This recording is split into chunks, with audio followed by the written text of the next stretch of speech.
안녕하세요. 재경관리사 시작하도록 하겠습니다. 이번 시간은 제2과목 세무회계 파트 첫 번째 시간이고요. 자, 조세란 무엇인지 조세 총론부터 먼저 내용을 살펴보도록 하겠습니다. 자, 조세의 개념과 분류를 통해서 조세가 어떤 것인지에 대해서 먼저 개념을 잡아가는 시간 갖도록 할 거고요. 책에 있는 내용 같이 보시면서 정리하겠습니다. 자, 과세 주체와 과세 목적, 과세 근거와 반대급부 여부 이런 것들에 따라서 이 조세의 개념을 말할 수가 있는데요. 자, 과세 주체는 국가 또는 지방자치단체가 됩니다. 자, 국가 또는 지방자치단체가 과세 주체가 되어서 어떠한 목적을 위해서 조세를 걷게 되느냐라는 부분에서는요. 과세 주체의 경비 충당을 위한 재정 수입을 조달할 목적입니다. 그래서 재정 수입을 조달할 목적이다.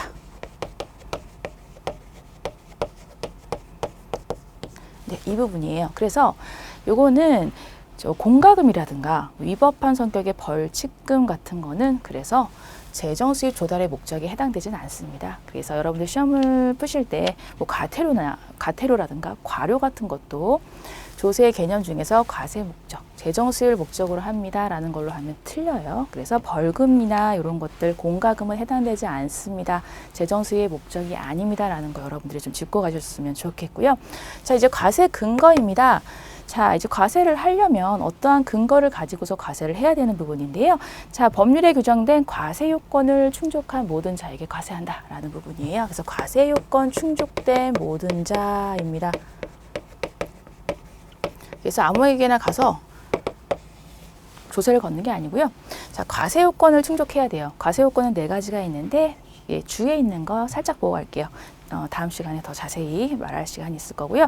자, 과세 요건은 납세 의무자, 누가 납세를 할지에 대한 납세 의무자가 필요하고요. 어떤 것을 과세 대상으로 할 건지라는 과세 대상이 필요합니다. 그리고 그 과세 대상이 있으면 그 과세 대상에 대한 금액을 산정하는 부분이 과세 표준이 되는 거고요. 그 과세 표준에 세율을 곱하면 비로소 세금이 산출이 되는 부분이죠.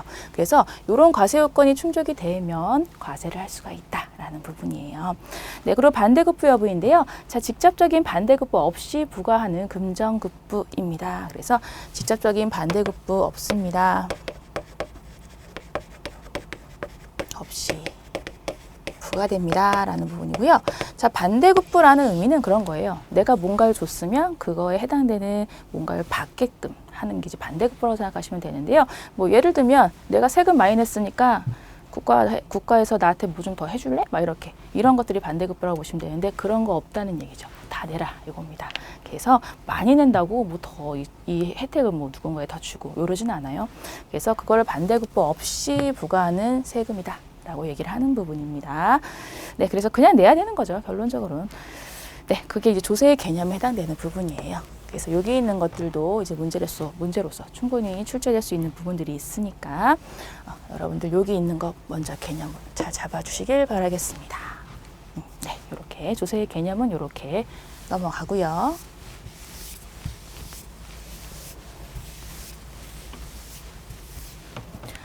네, 조세의 분류입니다. 자, 조세는 어떻게 분류가 되는지 부분인데요.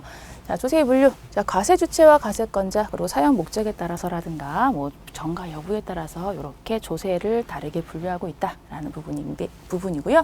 이 부분에 대해서도 여러분들이 각각의 내용에 대해서 어떻게 분류가 되는지 이런 부분들에 대해서 정확하게 분류를 할 수 있어야 된다라는 거 강조를 드립니다. 네, 첫 번째 과세 주체와 과세권자에 따라서 조세의 분류가 달라지는 부분입니다. 라는 부분이고요. 국가에서 조세를 하면 부과하는 조세는 국세, 지방자치단체에서 부과를 하는 조세는 지방세라고 얘기를 합니다. 네, 그래서 과세 주체, 과세권자에 따라서 이렇게 국세, 지방세로 나뉩니다. 라는 부분으로 해서 먼저 기억을 해주시고요. 네, 그리고 사용 목적에 따라서 달라지는 부분이 이 부분이 자, 보통세 부분이고요. 네, 그리고 일정한 목적을 가지고서 부과를 하는 건 목적세라고 얘기를 합니다.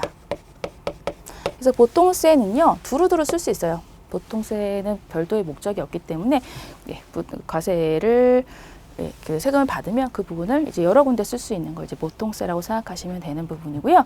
요거는 사용 용도를 미리 정했습니다. 그렇기 때문에 이 용도 이외에는 다른 데 쓰면 안 돼요.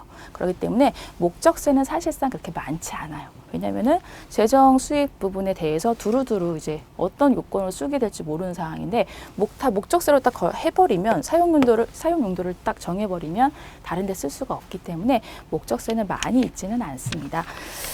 대표적인 목적세를 봤을 때 이런 것들 정도 좀 기억하시면 되는데요. 가장 뭐 대표적인 교육세 이런 게 가장 대표적이고요. 네, 그리고 농어촌 특별세 이런 것들.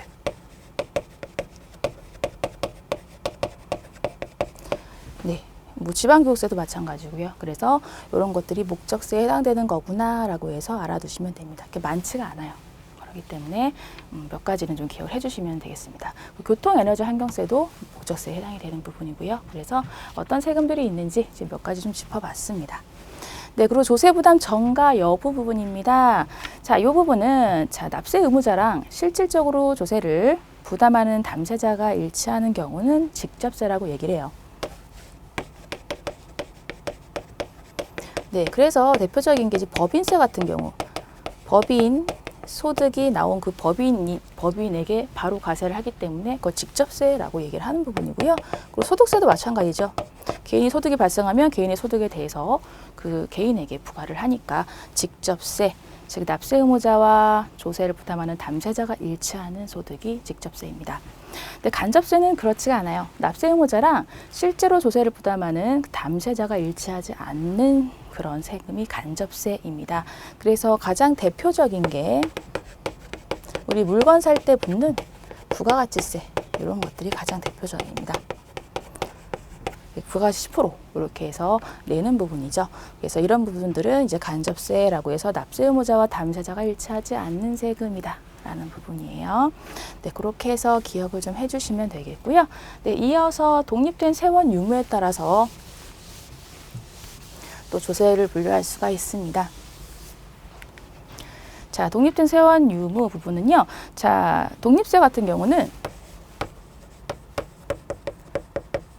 과세를 부과시킬 수 있는 그런 어떠한 그 세원이 있어요.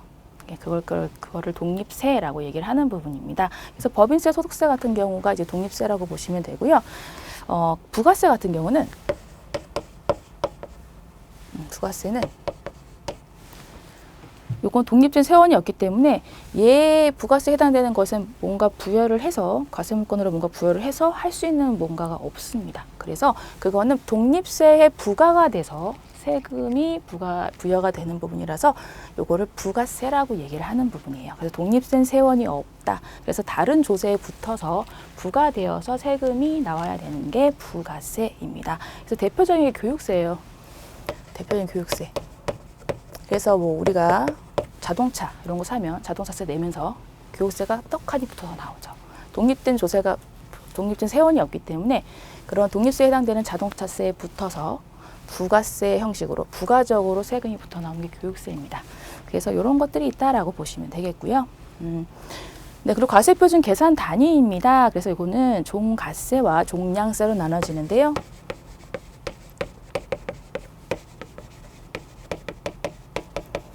네, 종가세 같은 경우는 과세표준을 금액으로 표시를 하고요. 자, 일정한 세율을 일정 비율로 과세하는 조세. 그래서 10% 부가세가 붙는 그런 부가가치세. 이런 거가 가장 대표적인 그 금액의 10%가 붙는 거기 때문에 그게 종가세의 대표적인 거다라고 보시면 되겠고요. 종량세는 과세표준을 수량으로 표시를 합니다. 그렇기 때문에 세율을 단위당 금액으로 그 수량에 대해서 단위당 금액으로 해서 과세하는 조세가 종량세예요. 그래서 대표적인 게 유류세. 우리 기름 넣을 때마다 리터당 얼마 붙듯이 그게 유류세거든요. 그래서 유류세. 이런 것들이 대표적인 종량세라고 보시면 되겠습니다. 네, 그리고 납세 의무자 담세 능력의 고려 여부인데요. 자, 담세 능력 부분입니다. 그래서 요거는 인적 사항을 고려하느냐 안 하느냐에 따라서 달라지는 거고요. 인세와 물세라고 얘기를 합니다. 네, 그래서 인세는 이런 인적사항을 고려해서 과세하는 조세이기 때문에 뭐 소득세 이런 것들이 해당이 된다라고 보시면 돼요. 그래서 소득세 뭐 연말정산 이런 거 근로소득자 같은 경우 연말정산 할 경우에 그때 뭐 가족들이 있으면은 부양 가족들이 있으면은 이런 것들이 인적사항으로 해서 뭐 그런 인적공제를 해주죠. 그렇기 때문에 이런 거 인세라고 얘기를 합니다. 그래서 소득세 같은 게 해당이 된다라고 보시면 되겠고요. 자, 물세, 요거는 인적사항을 고려하지 않습니다라고 해서 대표적인 게 부가가치세라고 보시면 되는데, 뭐 예를 들면 그런 거죠. 뭐 생수를 우리가 마트에 사러 갔어요. 생수를 사면서 우리가 가족이 4명이 있습니다. 생수값을 깎아주세요. 그렇게 할 수는 없는 거잖아요. 그렇기 때문에 그런 것들이 이제 인적사항과 관계없이 과세물건에 대해서 과세하는 조세가 됩니다. 그래서 그런 걸 물세라고 얘기해요. 인적사항 고려하지 않은 세금. 부가가치세가 대표적이다라는 부분입니다. 그래서 여기 조세 분류는 이렇게 정리를 하시면 되고요. 시험 문제에 나오는 유형은 뭐 이런 식으로 나옵니다. 독립세이면서 국세이면서 뭐 인세인 거. 그럼 소득세, 법인세 이렇게 찾는 형식. 그렇기 때문에 여러분들이 그 조세 분류에 대해서는 딱 카테고리별로 딱딱 정리를 좀 잘 해주셔야 되는 거 필요합니다. 중요한 부분이었으니까 잘 머릿속에 넣어주시고요. 자, 이런 조세에 관련돼서 이제 기본 원칙들이 있습니다. 그래서 이런 조세의 기본 원칙들이 있는데요. 자, 뭐 과세관청이 기분 좋을 때 뭐 많이 안 걷고 기분 나쁘면 많이 걷고 이럴 수는 없잖아요. 그렇기 때문에 이렇게 조세의 기본 원칙을 가지고 법률주의, 그리고 평등주의 이런 기본 원칙을 가지고 법률에 근거해서 과세를 한다던가 공평하게 한다든가 이런 것들을 가지고 조세에 과세를 하고 있습니다 라는 부분이에요. 그래서 조세법률주의와 조세평등주의 이렇게 해서 비교되는 형식으로 이제 문제가 출제되는 유형들이 나오고요. 자, 하나하나씩 보면은 표에 있는 거 같이 보면서 정리할게요. 자, 조세법률주의는요, 국가는 법률의 근거에 의해서만 조세를 부가징수할 수 있습니다. 그래서 국민은 법률에 의해서만 납세 의무를 진다는 원칙입니다. 그래서 법률에 근거해야 된다라는 거.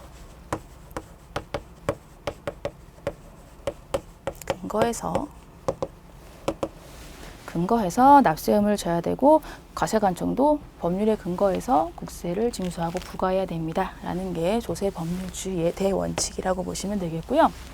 자, 여기에 해당되는 이제 구체적인 내용들은 첫 번째 있는 과세요건 법정주의입니다. 그래서 법정주의.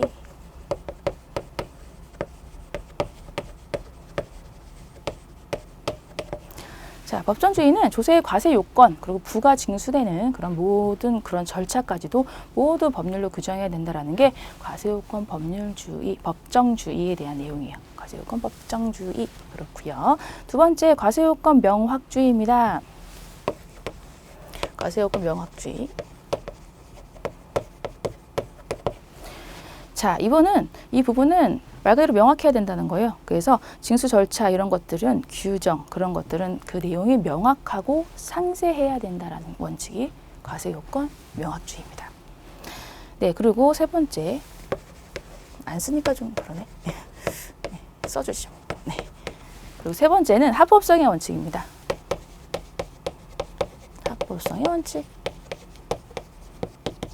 합법해야 된다는 거예요. 말 그대로. 그래서 과세요건이 충족이 되면 법에 따라 조세를 징수해야 하고요. 임의로 조세를 감면할 이런 권한은 별도로 없다라는 원칙. 합법하게 해야 된다. 법에 따라 해라라는 게 합법성의 원칙이라고 보시면 되겠습니다. 그래서 법정주의, 명확주의, 합법성의 원칙은 법률에 근거해야 된다라는 조세법률주의 안에 있는 내용이다라고 해서 구분해서 알아두시면 되겠고요. 평등주의입니다.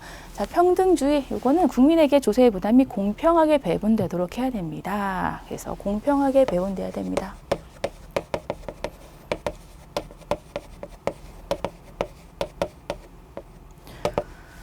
공평하게 배분되어야 한다라는 게 대원칙이고요. 자, 이런 것들은 세법의 적용 해석에 있어서도 국민을 평등하게 취급해야 한다라는 원칙. 그 얘기를 조세평등주의라고 하고 있습니다. 그래서 이런 평등하게 하겠다, 공평하게 하겠다라는 부분에 있어서 이거를 수평적으로 공평하게 하는 부분인지, 자, 수직적으로 공평하게 하는 부분인지 이렇게 또 나눠지고 있어요. 네, 크게 어려운 얘기는 아니고요. 자, 수평적 공평이라는 거는 다 동일한 경제력을 가졌어요. 동일한 경제력을 가진 납세자는 동일한 조세를 부담해야 한다는 원칙입니다. 종합과세라든가 인적공제, 뭐 최저한세, 부당해 계산 부인 이런 것들이 그런 수평적 공평 안에 있는 내용이다라고 보시면 되겠고요.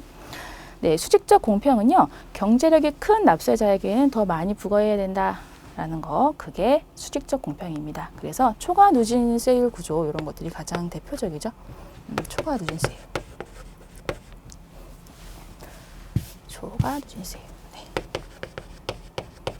네, 그래서 그 소득별로 해서 세율이 조금 더 달라요.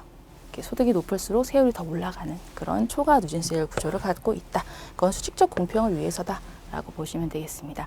네, 그 실질과세 원칙 같은 경우도 수직적 공평에 해당되는 내용이 되겠고요. 네, 그렇게 해서 조세평등주의는 그렇게 여러분들이 내용을 봐주시면 되고요. 시험 문제에 나오는 경우는 법률주의와 평등주의에 있는 내용을 갈라서 알고 있는지 이런 부분에 대해서 묻기도 하고요.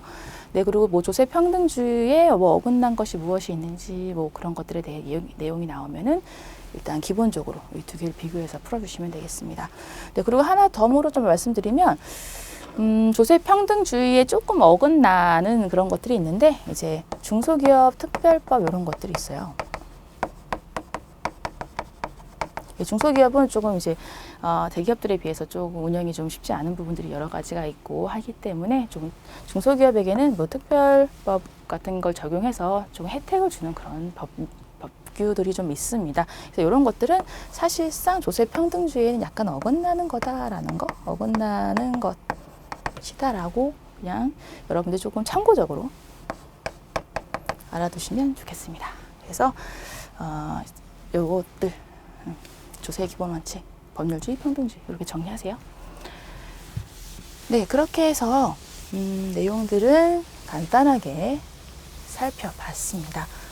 그리고 우리는 문제가 어떻게 나오는지 파트별 핵심 예상 문제에 있는 내용들 보면서 정리를 잠깐 하고 다음에 해당되는 내용 같이 더 이어갈게요. 자, 1번 문제예요. 다음은 조세에 관한 설명이다. 옳지 않은 것은 부분입니다. 자, 정답은 3번에 대한 부분이고요.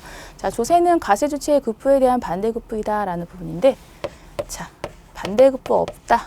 급부 없이 부과되는 조세다 라고 말씀드렸던 부분입니다. 내가 세금 더 많이 냈으니까 국가에서 나한테 뭐 더 해줘. 이런 거 없다는 얘기죠. 반대급부 없이 부과되는 겁니다.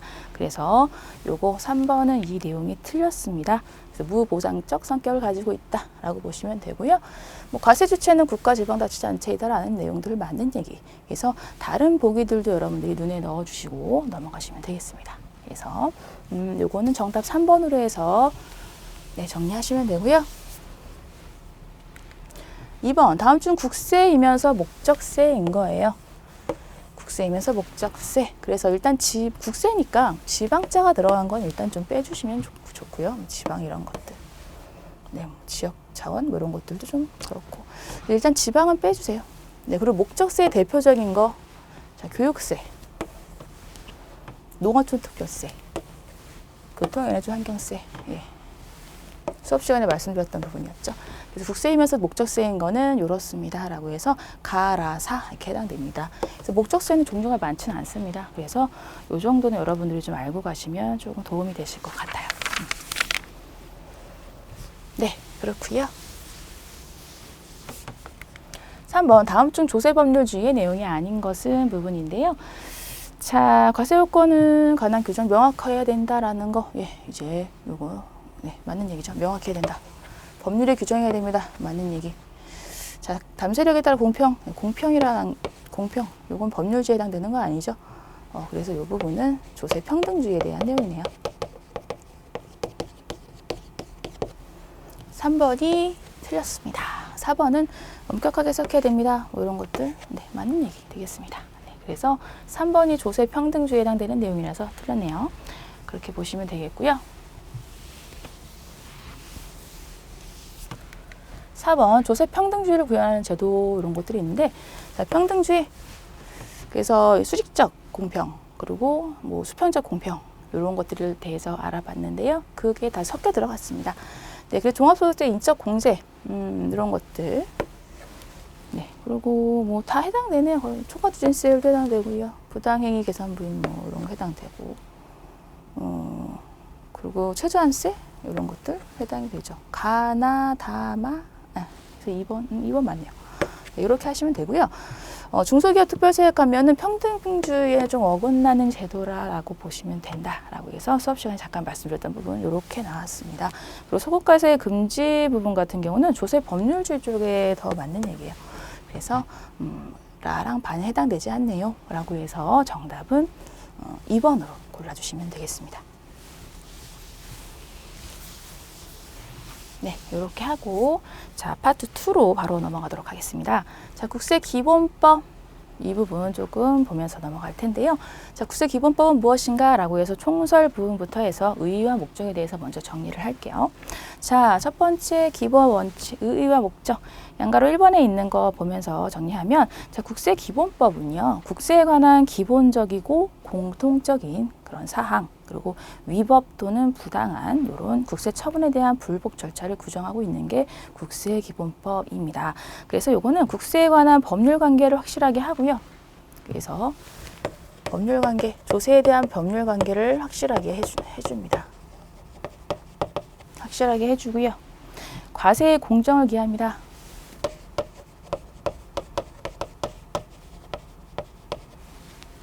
네, 국민의 납세 의무의 원활한 이행에 기여할 목적으로 합니다. 납세 의무 원활하게 하기 위함이다.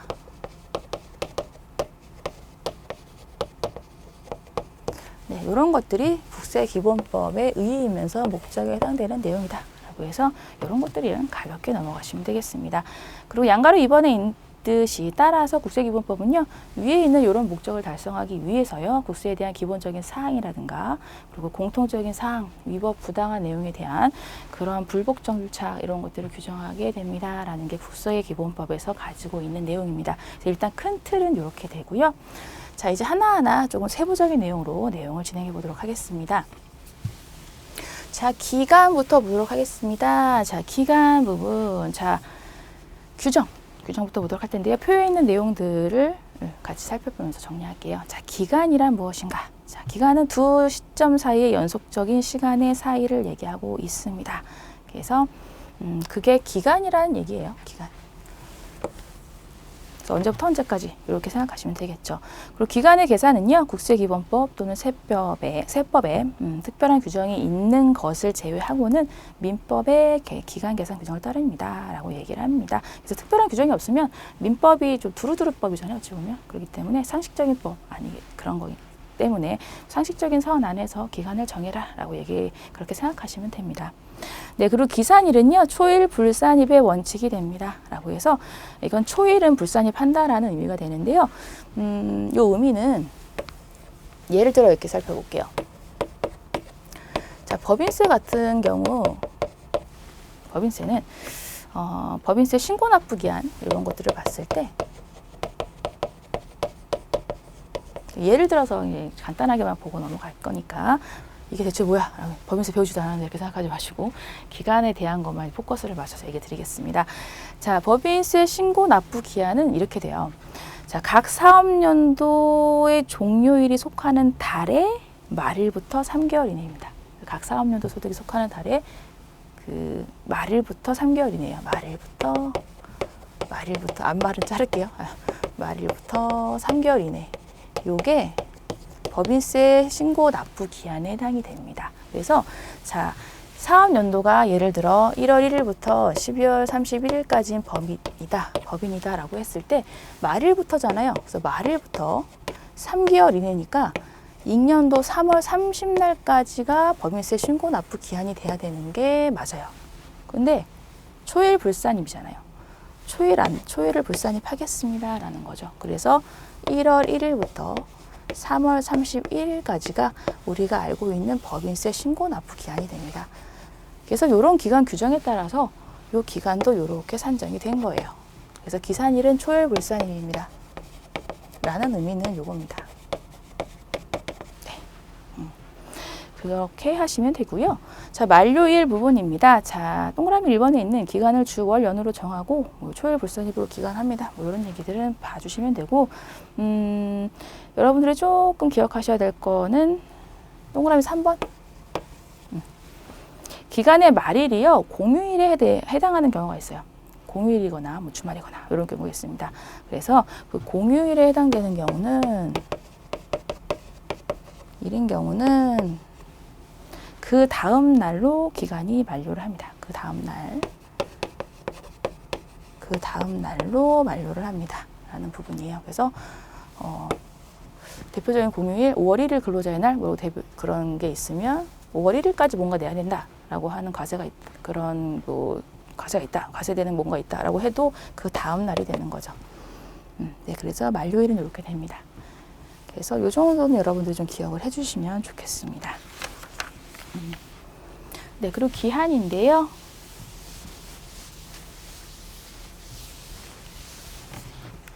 네, 기한. 그래서 기간하고 좀 달라요. 미묘하게 달라요. 자, 기한은요, 법률 행위의 효력 발생, 아니면 소멸이나 채무 이행을 위해 정해진 일정한 시점을 기한. 그래서 언제까지라고 생각을 하시면 돼요. 기한은 일정한 시점이기 때문에. 언제까지. 기간은요, 이때부터 이때까지. 이렇게 날짜가 정해진 기간 이렇게 보시면 되겠고, 기한은 언제까지라는 일정한 시점이라고 생각하시면 됩니다. 기간과 기한은 좀 다른 의미다라고 여러분들이 일단 용어적인 거 여러분은 먼저 챙겨주시고요. 자, 일반적으로 자 서류 제출이나 서류 송달 이런 것들은 납세자의 법률적 효력 이런 것들은 해당 서류가 상대방에게 도달한 날에 이제 합니다라고 해서 일반 기한은 도달주의에 따릅니다. 도달주의. 이렇게 생각하시면 되고요. 자, 우편 등에 의해서 하는 경우가 있습니다. 그래서 두 번째 우편 같은 경우는 자, 우편으로 이제 표준 신고서라든가 이런 것들, 뭐 수정 신고서라든가 이런 것들을 이제 서류 제출하는 경우에는 우편법에 의해서 이거는 통신 일부가 찍힌 날이에요. 그래서 이런 것들은 우편 같은 경우는 발신주의. 우체국 가서 오늘 딱 보낸 날, 소인이 찍힌 날 그거입니다. 그래서 이건 발신주의에 따릅니다라고 해서 조금 다르죠. 네, 그렇게 해서 이제 도달주의에 따르는 거, 발신주의에 따르는 거 여러분들이 구분해서 아시면 되고요. 자, 전자신고 같은 경우는 전자신고 제도가 너무 잘 돼 있기 때문에 그런 경우 그래서 국세정보통신망이 입력된 때 신고된 것, 입력된 때 예를 들어 홈택스에 들어가서 내가 입력한 때 그때가 전자신고한 날이 됩니다. 그렇게 생각하시면 돼요. 그래서 기한 이렇게 요거는 좀 구분해서 우편인 경우에 발신주의입니다. 전자신고인 경우 입력된 때 그리고 이건 도달주의 이런 것들 서류 송달 이런 것들은 도달주의에 따릅니다라고 해서 좀 구분해서 여러분들이 기억을 좀 해주시는 거 좀 중요합니다. 네, 그 특례기한은요, 앞서 있던 거랑 좀 비슷합니다. 자, 신고기한 공휴일이 있는 경우, 공휴일, 토요일, 근로자의 날, 다음 날 기한으로 합니다. 라고 해서 앞서 얘기했던 거랑 뭐 비슷하죠. 예, 그래서 이제 공휴일인 경우, 공휴일, 뭐 이런 것들, 그 다음 날이 되는 거고, 뭐 동일하죠. 기간하고 동일하고요. 두 번째, 자, 국세정보통신망. 예, 전자신고를 하는 경우 이럴 때는 국세정보통신망 이런 것들을 이용하게 되는데 이런 것들이 장애가 발생한 경우가 있어요. 그래서 신고를 할 수 없는 상태가 돼버리면 그건 장애가 복구되어서 신고 또는 납부할 수 있게 된 날을 기한으로 합니다. 그래서 장애 복구가 되고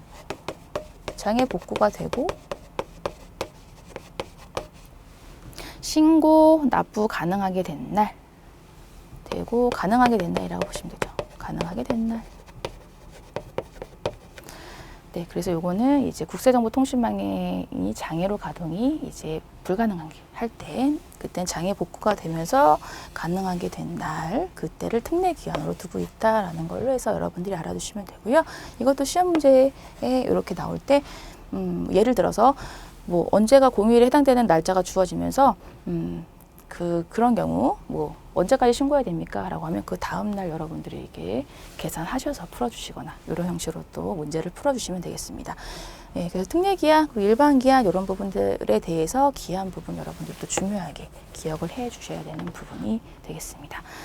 네, 이렇게 해서 오늘은 이 정도까지 정리를 하고요. 다음 시간에 서류 송달부터 이어서 또 얘기를 나눠보도록 하겠습니다. 이번 시간 수고 많으셨습니다. 감사합니다.